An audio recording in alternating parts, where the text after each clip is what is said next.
버지니아 애난데일에 위치한 워싱턴 새한장로교회 한창훈 담임 목사님의 주일 설교 말씀입니다. 하나님을 더욱 잘 알아가는 은혜의 시간이 되시길 바랍니다. 함께 읽을 성경 말씀은 창세기 45장 4절로 5절에 있는 말씀입니다.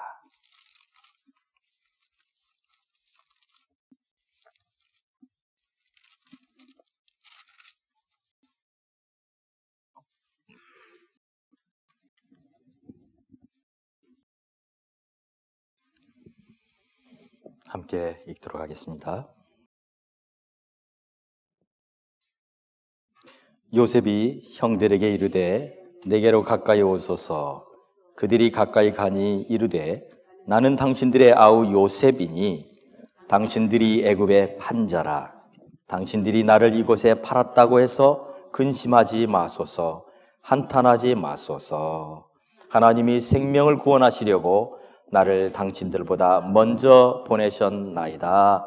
아멘. 우리는 지금까지 믿음의 조상들의 삶의 이야기를 계속해서 읽어왔습니다. 하나님이 아브라함을 택하시고 아브라함을 통해서 하나님께서 큰 언약을 이루시겠다고 약속하셨고 그 하나님의 역사를 이루어가는 도구로 하나님 아브라함을 사용하셨습니다. 창세기에 나오는 이 믿음의 조상들의 이야기는 단지 언약을 이어가는 계승자로서만이 아닙니다. 이 세상을 살아가는 우리 모두들에게 이 믿음의 조상들의 삶의 모습들은 우리에게 큰 교훈과 믿음의 본이 되어주기 때문입니다. 아브라함을 통해서 하나님께서 우리에게 가르쳐 주셨습니다. 그리고 그의 아들 이삭을 통해서도 가르쳐 주셨습니다. 또 야곱을 통해서도 가르쳐 주셨습니다. 지금 우리는 요셉의 삶을 통해서 하나님 역사하시는 손길을 보고 있습니다. 오늘 특별히 우리가 읽은 창세기 45장은 이 하나님의 역사에 아주 중요한 장면입니다. 이 창세기 45장을 읽고 나면 우리는 요셉은 이런 사람이구나 라는 것을 알 수 있게 됩니다. 그래서 오늘 이 본문을 통해서 우리는 이 말씀이 맞춰갈 때 요셉은 이런 사람이었구나 라는 것을 분명히 알고 또 하나님 우리에게 주시는 은혜를 함께 나누는 귀한 시간 되기를 바랍니다. 우리는 지난 창세기 44장에서 요셉의 형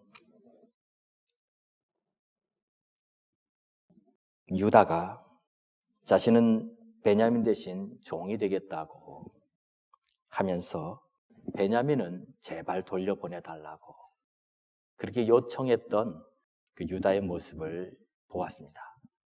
유다의 모습을 본 요셉이 그 마음이 움직여지기 시작합니다. 요셉은 자신의 감정을 절제하려고 하지만 절제할 수가 없습니다.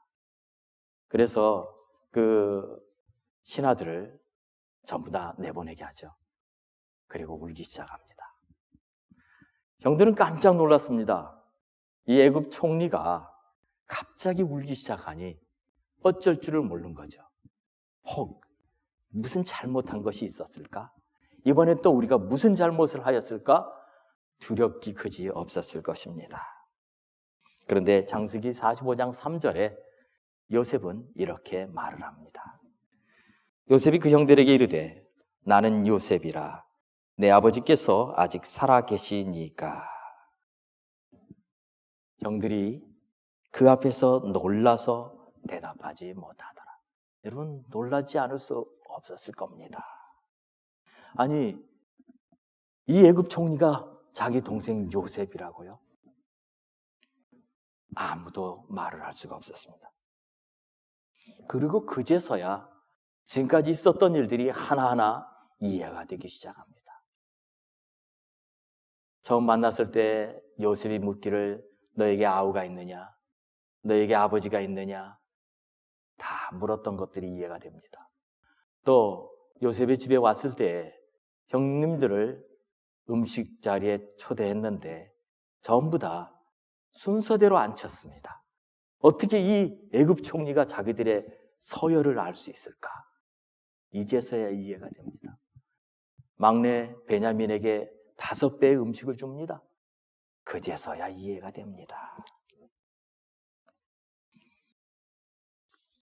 그들 앞에 서 있는 사람이 애굽 총리가 바로 자신들이 팔았던 요셉이라는 것을 알게 된 순간 형님들은 두렵기 시작했을 겁니다.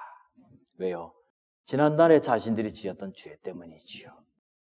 거의 22년이나 지난 시간이었지만 그들은 바로 어제같이 느껴졌을 겁니다.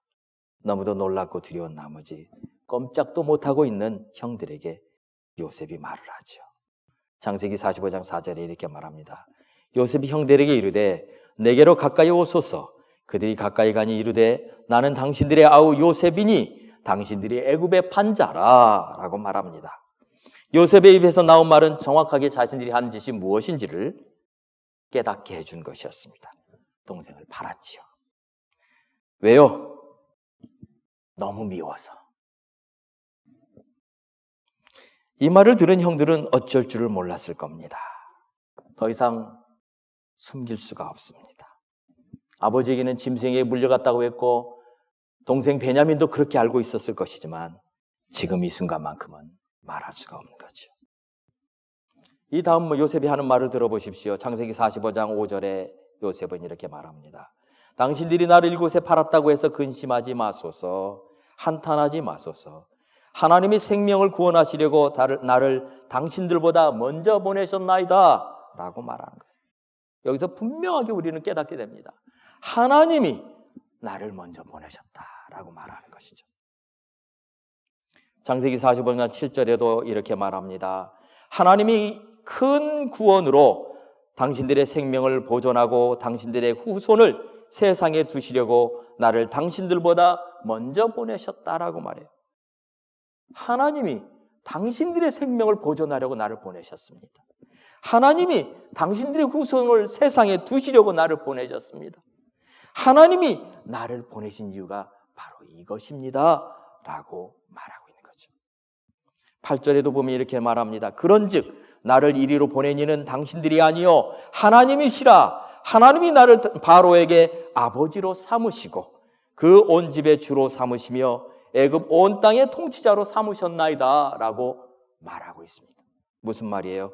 나를 보낸 분은 당신들이 아닙니다라는 거예요. 나를 보낸 분은 하나님이라는 거예요. 하나님이 나를 바로에게 아버지로 삼으셨다는 거죠. 이 땅을 다 다스리는 주로 삼으셨다는 거예요. 누구라고 말해요? 당신들이라고 말하지 않아요. 하나님이라고. 요셉의 고백을 들으면 우리는 이 찬양이 생각납니다. 나를 지으신 이가 하나님, 나를 부르신 이가 하나님, 나를 보내신 이도 하나님, 나의 나 된 것은 다 하나님 은혜다라고 하는 찬양곡 말입니다. 요셉의 고백은 그의 신앙 간증입니다. 집을 떠나서 이 이역 말리 타국 땅에서 22년을 살아왔습니다. 홀로. 그건 죽었다가 살아난 삶이죠. 노예였습니다. 그런데 애굽의 총리가 됩니다. 감옥에 있었습니다. 그런데 지금 바로의 궁에 있습니다.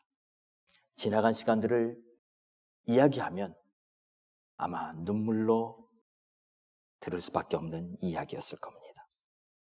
그런데 요셉은 한마디도 자기의 눈물 어린 과거를 얘기하지 않습니다. 당신들 때문에 내가 얼마나 많은 고생을 했는지 아십니까? 한마디도 하지 않아요. 당신 때문에 나는 죽을 뻔했습니다. 말하지 않아요. 대신에 이렇게 얘기해요. 하나님이 나를 보내셨습니다. 당신들을 구원하시려고. 요셉의 삶의 모든 구석구석에는 하나님밖에 없습니다. 당신들이요, 당신들이요 말하지 않아요. 하나님이.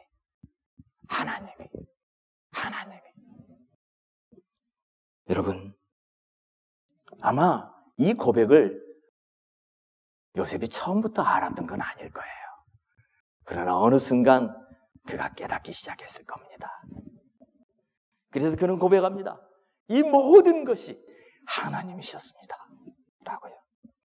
형들에게 미움을 받은 것도, 그래서 애굽의 노예로 팔려온 것도 하나님이십니다. 보디발의 아내가 자기를 유혹했고 억울하게 자기를 누명을 씌워서 감옥에 갇힌 것도 하나님이셨습니다. 바로의 신하들이 죄를 지어서 감옥에 들어온 것도 하나님이셨습니다. 그 신하들이 꿈을 꾼 것도 하나님이셨습니다. 그 꿈을 내가 해석해 준 것도 하나님이셨습니다. 그리고 바로가 꿈을 꾼 것도 하나님이셨습니다. 그리고 그 순간 그 술 맡은 관원이 자기를 기억해 준 것도 하나님이셨습니다. 요셉은요, 하나님이셨습니다라고만 고백을 해요. 우리의 고백은 이 고백이어야 돼요. 하나님이셨습니다. 하나님이셨습니다. 하나님이셨습니다. 이 고백이 우리의 고백이 되어야 됩니다. 여러분, 인생을 바라보는 시각은 어떻습니까? 사람마다 인생을 바라보는 시각이 달라요. 그런데 요셉처럼 이 모든 것을 이루신 분이 하나님입니다 라고 고백할 수 있는 믿음의 시각을 우리는 가져야만 할 것입니다.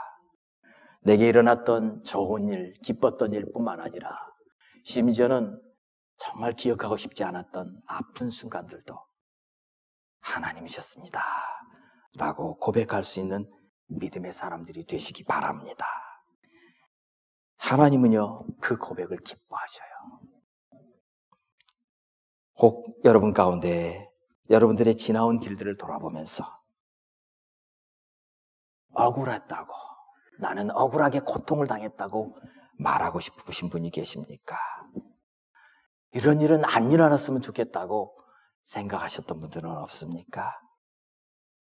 그런데 하나님은요, 요셉의 고백처럼 정말 그의 인생에서 일어나지 않았으면 좋았을 그런 일들이 하나님이 하신 일이라고 고백함으로 하나님의 역사를 드러내셨습니다. 로마서 8장 28절에 보면 우리가 알거니와 하나님을 사랑하는 자, 곧 그 뜻대로 부르심을 입은 자들에게는 모든 것이 합력하여 선을 이룬다라고 바울은 고백합니다. 우린 이 세 사실을 깨달아야 합니다.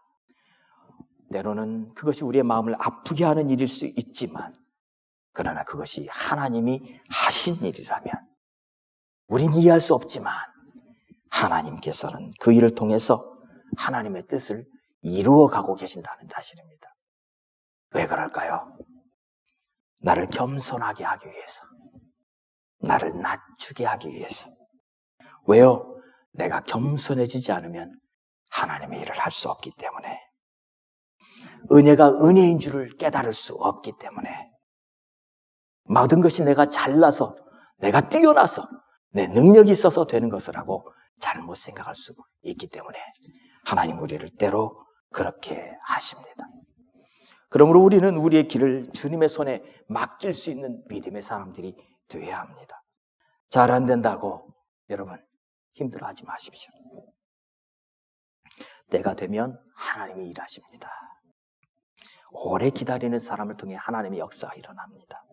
잠언 16장 9절에 보면 사람이 마음으로 자기의 길을 계획할지라도 그의 걸음을 인도하시는 이는 여호와시니라 그랬어요. 여러분, 우리의 길을 우리가 인도하는 거 아니에요. 여호와가 인도해 주세요. 잠언 20장 24절에도 사람의 걸음은 여호와로 말미암나니 사람이 어찌 자기의 길을 알 수 있으랴 라고 말하고 있습니다. 요셉이 하는 말을 들어보십시오. 그는 형들의 잘못을 알고 있음에도 불구하고 형들의 잘못을 한마디도 질책하지 않습니다. 5절에 보면 당신들이 나를 이곳에 팔았다고 해서 근심하지 마소서, 한탄하지 마소서. 하나님이 생명을 구원하시려고 나를 당신들보다 먼저 보내셨나이다 라고 그는 얘기하고 있습니다. 8절에도 그런즉 나를 이리로 보낸 이는 당신들이 아니요 하나님이시라. 하나님이 나를 바로에게 아버지로 삼으셨다라고 그가 고백하고 있다는 사실입니다.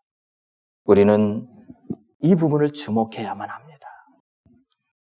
분명히 그것은 형들의 질투였습니다. 분명히 그것은 형님들의 미움이었습니다. 분명히 형들의 악한 마음이었습니다. 그런데 요셉은 단 한마디도 당신들의 악한 자라고 말하지 않습니다. 당신들이 나를 그렇게 미워했다고 말하지 않습니다. 왜 그렇게 할 수 있을까요? 요셉이 어떻게 하면 그렇게 말할 수 있는 사람이 되었을까요? 지금 요셉은요, 애굽의 총리예요. 그에게는 힘이 있습니다. 얼마든지 복수할 수 있어요. 그런데 그는 그렇게 하지 않습니다. 보통 세상 사람들은요, 미워하는 사람들 앞에서 자신이 힘이 있으면 그 힘을 한껏 발휘해보고 싶어 합니다. 내가 누군지 아느냐고, 내가 감히 그렇게 했느냐고, 내가 가만두지 않을 거라고 얼마든지 말할 수 있습니다. 그런데 요셉은 달랐습니다. 당신이 나를 이곳에 팔았다고, 그러나 그것은 당신들이 한 것이 아니라고, 하나님이 한 것이라고 그가 말할 수 있습니다. 정말 성숙한 사람은 이렇게 말합니다. 정말 성숙한 사람은 내 삶에서 역사하신 그 하나님을 말하지 내 안에 있는 아픔을 말하지 않습니다. 여러분, 성숙함이라는 것은요, 오랜 경험을 했다고 성숙해지는 거 아닙니다. 연륜이 깊다고 해서 성숙해지는 거 아닙니다. 성숙이라는 것은 하나님을 내 삶에 깊이 만난 사람이 성숙해지는 거예요. 요셉은 하나님을 만났습니다. 어디에서요? 지난 22년의 과거, 그 아픈 시간 통해서 그는 하나님을 철저히 만났던 것입니다. 그래서 그는 형들의 잘못을 용서할 수 있었던 것입니다. 세상의 사람들은요, 용서를 선택이라고 생각해요. 내가 용서해 줄 수도 있고 내가 용서해 주지 않을 수도 있다라고 생각해요. 그런데 여러분, 용서는 선택이 아닙니다. 우리의 삶 속에서 일어나는 모든 것은 선택입니다. 오늘 우리가 어디를 갈까? 오늘 교회를 갈까? 집에 있을까? 선택입니다. 오늘 우리 무엇을 먹을까? 이것을 먹을까? 저것을 먹을까? 선택입니다. 오늘 무엇을 할까? 이것을 할까? 저것을 할까? 선택입니다. 모든 것은 선택입니다. 그런데 선택이 아닌 것이 하나 있습니다. 그것은 용서입니다. 우리가 누군가로부터 상처를 받았을 때 우리의 마음 안에 자아와 자존심이 건드려집니다. 그러면 그 상처를 준 사람에게 복수를 하는 것이 세상 사람들의 눈에는 당연한 것처럼 보입니다. 그런데 여러분, 아실 것은 복수를 하고자 하는 이 마음이 그 사람 안에 있는 한 그 사람은 상처를 가지고 사는 사람입니다. 그 사람 안에서 그 상처는 결코 떠나지 않습니다. 여러분, 용서하지 않는 마음은 우리의 마음을 그 속에 가둬버립니다. 고립시켜버립니다. 그리고 그 마음을 계속해서 강화시킵니다. 그런데 용서할 때 비로소 우리는 하나님과 다시 연결이 되고 다른 사람들과도 다시 연합하게 됩니다. 무엇보다도 나 자신을 회복하게 됩니다. 만일 우리가 정말로 행복하고 건강한 삶을 살기 원한다면 내 안에 있는 이 붙잡고 있는 이 상처를 내보내야 합니다. 그렇게 하는 것은 그냥 해도 되고 안 해도 되는 선택사항이 아닙니다. 반드시 해야 하는 것입니다. 우리는 용서하고 자유케 될 수도 있고 용서하지 않고 평생 그 상처를 갖고 살 수도 있습니다. 용서는 자유를 줍니다. 성경은 마태복음 6장 14절에서 15절에 이렇게 말합니다. 너희가 사람의 잘못을 용서하면 너희 하늘 아버지께서도 너희 잘못을 용서하시려니와 너희가 사람의 잘못을 용서하지 아니하면 너희 아버지께서도 너희 잘못을 용서하지 아니하신다고 말씀하고 있습니다. 여러분, 넬슨 만델라라는 사람은 27년 동안 감옥에 살았습니다. 그가 27년 후 대통령이 돼서 이렇게 말을 하죠. 그가 용서에 대해서 9가지 정말 중요한 말들을 했지만 그 가운데 2가지만 여러분에게 말씀드립니다. 사람은 복수를 하는 것보다 자비를 통해서 더 많은 것을 성취한다라고 말합니다.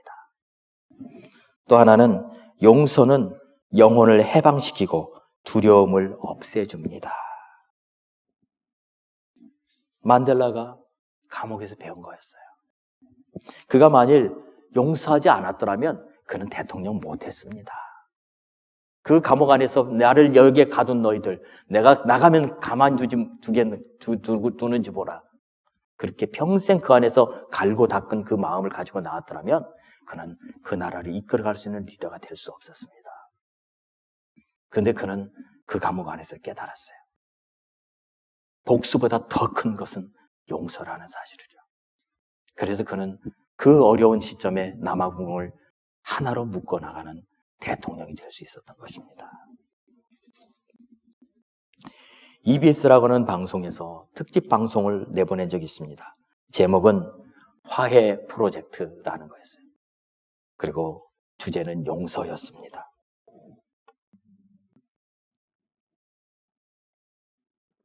그 방송에 나오는 사연들을 이렇게 보니까 2014년에서 2015년에 방송됐던 그런 방송들입니다. 용서받기 원했던 아들, 그리고 용서하지 않았던 아버지가 화해하는 그런 방송이었습니다. 용서받기 원했던 딸과 용서하지 않았던 어머니가 화해하는 방송이었습니다. 원한 관계로 서로 얽혀서 죽이겠다고 하는 조폭들의 이야기였습니다. 또 북한 공작원들이 북파 공작원들이었는데 서로 원수가 되어서 10여 년 동안 서로를 죽이겠다고 했던 사람들이 화해하는 것이었습니다. 스포츠의 어떤 코치와 그 제자 간에 얽혀있는 아픔들을 풀어가는 거였습니다. 그런데 그 가운데 제 마음에 깊이 다가왔던 방송이 하나가 있었습니다. 그것은 여러분들도 잘 아는 세계 챔피언 권투 선수 박종팔과 그의 36년 동안 친구였던 이효필 씨의 이야기였습니다. 이 두 사람의 얽히고 설킨 관계가 이제 방송을 통해서 하나하나 풀어져 갑니다. 한 사람은 세계 챔피언이 되었고 한 사람은 그와 비교해서 아무것도 아닌 무명 선수가 되고 맙니다. 그런데 나중에 알고 보니 이 이효필 씨는 이 박종팔이라는 사람을 평생 자기 가슴에 묻고 살았던 사람입니다. 왜냐하면 사람들이 모르는 것이 세계 챔피언은 박종팔 씨였지만 이 박종팔 씨를 3번 싸워서 3번 다 이긴 선수가 유일하게 이 이효필 씨였다는 거예요. 그런데 어쩐 일인지 이 박종팔 씨는 세계 무대로 가서 세계 복싱 챔피언이 되고 이효필 씨는 프로 무대로 가지 않아서 평생 무명 선수로 살았습니다. 박종팔 씨는 46승 39KO승이라고 하는 아주 입지전적인 기록을 가지고 있는 사람입니다. 이 두 사람이 링 위에서 다시 만납니다. 서로가 헤어진 지 23년이 지난 2003년에 한 사람은 권투 선수로 한 사람은 격투기 선수로 링 위에서 만납니다. 둘 다 이미 중년의 나이였습니다. 그런데 이 경기에서 이효필 씨가 승리를 합니다. 그런데 이 경기가 끝나고 나서 두 사람은 완전히 갈라지고 말죠. 세계 챔피언이었던 박종팔 씨는 이 경기를 통해서 다 잃어버립니다. 명예도 잃어버리고 건강도 잃어버립니다. 그래서 당시 주간지에 이런 사진과 기록이 있습니다. 공포의 발차기에 핵주먹 불발 해가지고 2003년 7월 17일에 있었던 장충체육관에서 있었던 경기였습니다. 원래 이 게임은 이 이효필 씨가 하는 일마다 잘 되지 않고 어려운 것을 알고 친구인 박종팔 씨가 이효필 씨에게 기회를 주기 위해서 링 위에 같이 올라준 거였습니다. 그런데 세계 챔피언이 그 경기를 왜 했겠습니까? 이겨도 그만, 지면은 창피한 경기인데 자기의 친구인 이 이효필 씨가 재기하기 위해서 뭔가 좀 세상 사람들에게 알려주기 위해서 자기의 명예를 꺾고 자기가 링 위에 올라준 게임이었는데 문제는 두 사람과의 이 이야기 가운데 이제 서로가 한 그 게임이 있고 난 뒤에 10년 후에 두 사람을 다시 만나서 중국에 있는 사막을 같이 걸어갑니다. 이 프로젝트가 그걸 만들었어요. 두 사람을 화해시키기 위해서. 그 사막을 걸어가면서 서로가 자기의 지난 이야기들을 하는 거예요. 자기 안에 꽁꽁 묶어놨던 박종팔 씨는 이효필 씨에 대한 이야기, 이효필 씨는 박종팔 씨에 대한 이야기를 서로 꺼내놓기 시작하는데 어디서 어떻게 연결돼야 될지 모를 정도로 서로는 너무나 다른 사람들이었어요. 그런데 이야기하기 시작합니다. 그 게임을 하기 전에 이 이효필 씨는 이 박종팔 씨를, 그러니까 세계 챔피언이지만 그 세계 챔피언보다 더 강한 사람이 나라는 걸 세상에 보여주고 싶었답니다. 그래서 박종팔 씨를 그렇게 공격을 했답니다. 그런데 반칙이었어요. 원래 격투기 선수들은 신발을 신지 않습니다. 그런데 신발을 신고 올라와서 그 신발로 박종팔 씨의 다리를 부러뜨려 버렸습니다. 하지 않기로 했던 것을 그가 합니다. 왜요? 박종팔을 무너뜨려야 자기 안에 있는 박종팔이 죽을 수 있기 때문에. 36년 우정은 깨어졌어요. 원수가 되고 말았습니다. 그래서 말합니다. 이제 둘이 이야기하면서 사실 그 게임을 했던 것은 이효필 씨가 박종팔 씨를 찾아가서 꼬셨다는 거예요. 제발 나하고 게임 좀 해줘라. 나하고 게임 좀 해줘라. 그래야 사람들이 나를 알아줄 것이라고. 너를 이겨야 내가 세상 사람들이 나를 알아줄 것이라고. 그런데 박종팔 씨는 그 말을 이렇게 이야기합니다. 처음에 박종팔 씨를 찾아갔는데 박종팔 씨가 거절을 했습니다. 두 번째 또 찾아가서 부탁을 했는데 박종팔 씨가 그번에는 누워가지고 일어나지도 않고 거절을 해버렸습니다. 그 순간 이효필 씨는 건방지게 나를 이렇게 무시하느냐라고 생각하기 시작했죠. 그런데 나중에 들어보니까 박종팔 씨가 그렇게 했던 이유는 두 사람이 계약을 했답니다. 게임을 하기로. 그런데 게임을 하기로 계약을 해놓고 대진료를 주지 않았대요. 나중에 보니까 박종팔 씨도 그때 사업을 하다가 어려움이 있어서 돈이 필요했고 또 이효필 씨도 역시 줄 수 있는 돈이 없었답니다. 그러다 보니 한 사람은 받기로 한 돈을 받지 못한 상태에서 게임을 할 이유가 없었던 것이고 한 사람은 자기가 그렇게 찾아가서 사정사정을 하는데 두 번이나 거절하고 그것도 자리에 누워서 나를 거절한, 나를 모욕한 사람이라고 생각하게 된 것이죠. 그래서 나중에 얘기합니다. 링 위에 올랐을 때 이 이효필 씨는 박종팔 씨를 죽여버리고 싶었답니다. 그 말을 들은 박종팔 씨가 깜짝 놀랍니다. 죽여버리고 싶었다고. 그래서 다리를 부러뜨려 버린 거라는 거예요. 너무나 가슴 아픈 이야기들을 두 사람이 했는데 정말 어디서 어떻게 해결해야 될지 모르는 아픔의 이야기들이었습니다. 그런데 시간이 지나면서 두 사람 사이가 정말로 어려운 과정을 겪으면서 화해하게 됩니다. 그 이야기를 하면서 이 여행 중에 여기 사막을 걸어가는 두 사람의 이 여행 중에 계속해서 이효필 씨는 박종팔 씨에 대해서 얘기해요. 내가 무시당했다고. 심지어는 이 여행을 와서도 내가 무시당했다고. 그 사람 안에는요, 평생 박종팔이라는 사람이 그 사람 안에 살고 있었어요. 언제부터요?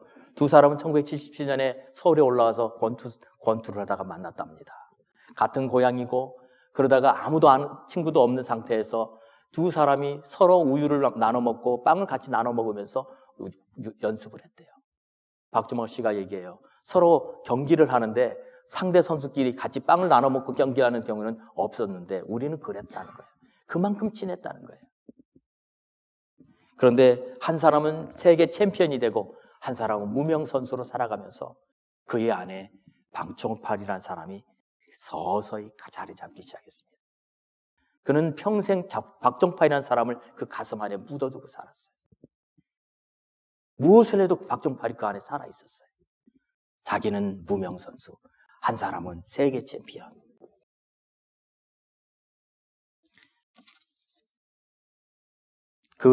가진 그 안에 있는 그 열등감과 그 안에 있었던 모든 아픔들이 그 경기에서 다 발휘됐던 거예요. 그래서 그는 반칙을 했고 그를 죽여버리고 싶을 정도로 때렸다는 거죠. 여러분, 아픔은 이렇습니다. 용서하지 않는 마음은 그렇습니다. 그 이야기를 이렇게 들으면서 세상에 있는 모든 사람들 안에 사연이 있다는 생각을 하게 됩니다. 여러분, 사랑과 미움의 끝은 만남입니다. 내가 정말로 사랑했는데 그 사랑이 받아들여지지 않을 때 그건 미움으로 바뀝니다. 여러분, 그런데 그것은 사단에게 속은 거예요. 사실 진짜 사랑은요, 그러지 않아요. 진짜 사랑은 오래 참아요. 진짜 사랑은 투기하지 않아요. 진짜 사랑은요, 자기를 내어주는 거예요. 평생 그 사람을 이겨보고 싶었던 이 이효필 씨. 결국에 이 방송이 마쳐지면서 박정화 씨가 손을 내밉니다.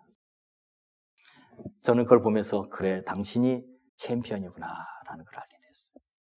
자기를 다 이용해 먹고 자기는 그걸 통해서 건강도 잃고 명예도 잃어버렸지만 그러나 끝까지 자기의 친구에게 손을 내미는 그 박정화 씨를 보면서 챔피언이구나 라는 생각을 하게 되었습니다.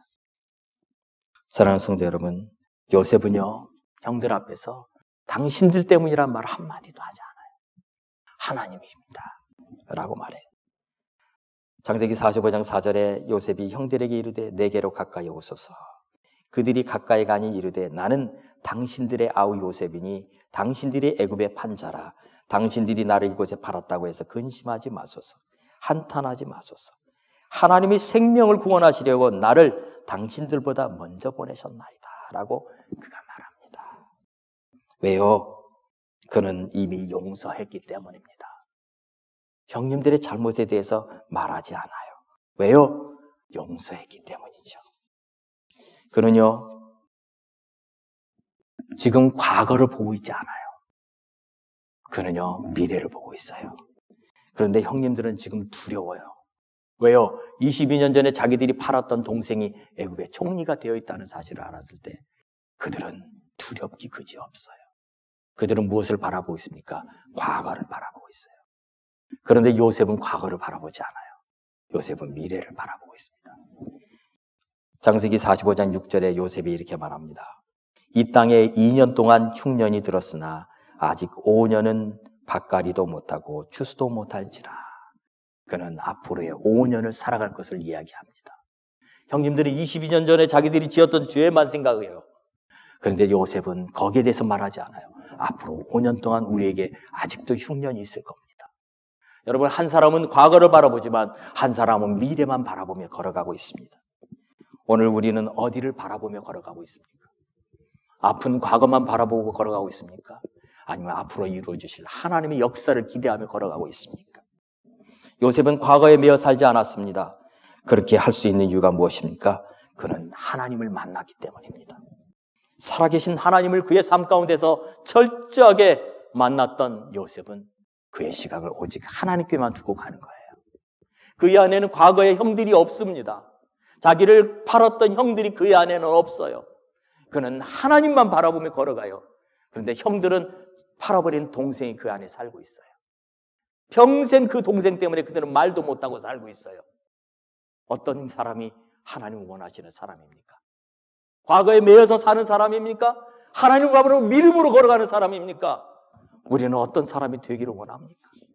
오늘 우리 이 말씀을 통해서 하나님은요, 우리의 아픔을 아십니다. 하나님 모르시는 분이 아니에요. 하나님은 그러나 그 아픔을 주님의 손에 맡겼을 때 그 아픔을 치료해 주시는 하나님이라는 사실도 우리는 알아야 합니다. 요셉이 안 아팠을까요? 그 사람이 다 잊어버렸을까요? 여러분, 잊지 않았습니다. 그러나 그것을 주님의 손에 올려놓았기 때문에 그는 과거에 매이지 않았던 거예요. 하나님은 그의 모든 아픔을 치료하셨고 그가 두 아들을 낳잖아요. 그 아들의 이름 속에서 그는 하나님이 하셨다고 고백하고 있습니다. 아픔을 잊게 해주셨다고 말합니다. 잊지 않아요. 그는 하나님의 손에 맡겼기 때문에 말할 수 있는 거죠. 그리고 그는 미래를 향해서 걸어갑니다. 그때 하나님은 과거의 모든 아픔들을 치유하시고 그를 역사에 사용하시는 하나님의 사람으로 사용하셨습니다. 여러분, 마하트마 간디가 이런 말을 했어요. 약한 자는 절대 누군가를 용서할 수 없다. 용서는 강한 자만의 특권이다 라고 했어요. 마태복음 6장 14절로 15절에 너희가 사람의 잘못을 용서하면 너희 하늘 아버지께서도 너희 잘못을 용서하시려니와. 하나님은요, 하나님 마음은 미래를 향해서 자신의 과거의 아픔을 주님의 손에 올려놓고 미래를 향해서 걸어갈 수 있는 믿음의 사람들을 바라보십니다. 우리 사랑하는 모든 성도 여러분, 하나님을 바라보십시오. 하나님 앞에 그의 여러분의 모든 아픔과 과거의 상처를 올려놓으십시오. 주님이 치료하십니다. 치료하실 뿐만 아니라 하나님 나라의 유업을 맡겨주십니다. 요셉은 치유받은 정도가 아니었어요. 하나님 나라의 유업을 얻었습니다. 근데 그가 그렇게 할 수 있었던 이유는 자신의 모든 아픔을 주님의 손에 올려놓을 수 있었기 때문입니다. 사랑하는 성도 여러분, 골로새서 3장 13절에 이렇게 말합니다. 누가 누구에게 불만이 있거든 서로 용납하여 피차 용서하되 주께서 너희를 용서하신 것 같이 너희도 그러하라고. 혹시 우리 가운데 용서하지 못하는 마음이 있습니까? 이 시간 주님의 손에 올려놓으시기 바랍니다. 여러분의 아픈 상처가 있습니까? 주님의 손에 올려놓으시기 바랍니다. 주님이 그 상처를 치료하실 뿐만 아니라 그 상처 위에 놀라운 하나님의 영광을 허락하셔서 하나님 나라의 유업을 주실 겁니다. 미래를 바라보며 걸어가시는 우리 성도님들 되시기를 예수님의 이름으로 부탁드립니다. 기도합시다. 우리 다 같이 합심으로 기도합시다. 이 시간 기도할 때 하나님, 혹 우리 안에 있는 아픔이 있다면 이 아픔들을 주님의 손에 올려놓겠습니다. 주님이 우리의 모든 아픔을 치유하실 뿐만 아니라 우리에게 하나님 나라의 유업을 주셔서 요셉처럼 형님들이랍니다 말하지 아니하고 하나님이십니다 라고 고백할 수 있는 은혜 주시도록 같이 합심으로 기도합시다.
살아계신 아버지 하나님, 우리 안에 있는 아버지 상처와 아픔을 주님의 손에 올려드립니다. 아버지 하나님, 요셉도 얼마나 아팠을까요? 22년의 긴 시간 동안 얼마나 아팠을까요? 아파하는 날들이 하루가 아니었을까? 억울함과 누명과 고통과 주의와 그 아픔으로 하나님 앞에 엎드렸던 요셉에게 하나님 그의 모든 아픔을 치유하여 주시고 그에게 애굽의 총리가 되는 하나님의 유업을 맡겨주셔서 이스라엘 백성들을 한 나라로 세우는 일에 귀하게 세워주셨습니다. 오늘 우리 가운데에도 아픔이 있는 자들이 있습니다. 상처가 있는 자들이 있습니다. 우리 안에 오랫동안 하나님 아픔을 끌어안고 살아가는 사람들이 있습니다. 상처를 가지고 살아가는 사람들이 있습니다. 아버지 하나님, 이 시간 우리의 마음에 있는 모든 상처와 아픔을 주님의 손에 올려놓기를 원합니다. 하나님, 우리의 모든 마음의 아픔에 주님의 손을 얹어 주시옵소서. 아버지 하나님, 이 상처가 우리를 더 괴롭히지 못하게 하여 주시옵소서. 이 상처가 우리를 더 고립시키지 못하게 하여 주시옵소서. 이 상처가 더 우리를 무너뜨리지 않게 하여 주시옵소서. 주님을 만나게 하여 주시옵소서. 우리를 사랑하시고 우리를 위하여 놀라운 계획을 갖고 계시는, 우리를 향한 하나님의 놀라운 뜻을 이루기를 원하시는 그 하나님을 만날 수 있도록 하나님 이 시간 우리의 마음의 문을 열어 주시옵소서. 우리의 영혼의 문을 열어 주시옵소서. 하나님, 우리의 모든 무거운 짐을 주님의 손에 올려둘 수 있는 믿음을 허락하여 주시옵소서. 우리의 상처를 치료하실 뿐만 아니라 하나님의 놀라운 영광을 드러내 주실 그 하나님을 신뢰하는 사람들이 되게 하여 주시고, 과거에 매여 사는 사람들이 아니라 미래를 향하여 걸어갈 수 있는 믿음의 사람들 될 수 있도록 주님 역사하여 주시옵소서. 우리 사랑하는 모든 성도들, 또 하나는 우리 사랑하는 교회를 기억하여 주셔서 하나님의 영광 가운데 쓰임받는 귀한 믿음의 일꾼들과 하나님이 사용하시는 귀한 교회 될 수 있도록 축복하여 주옵소서. 예수님의 이름으로 기도하옵나이다.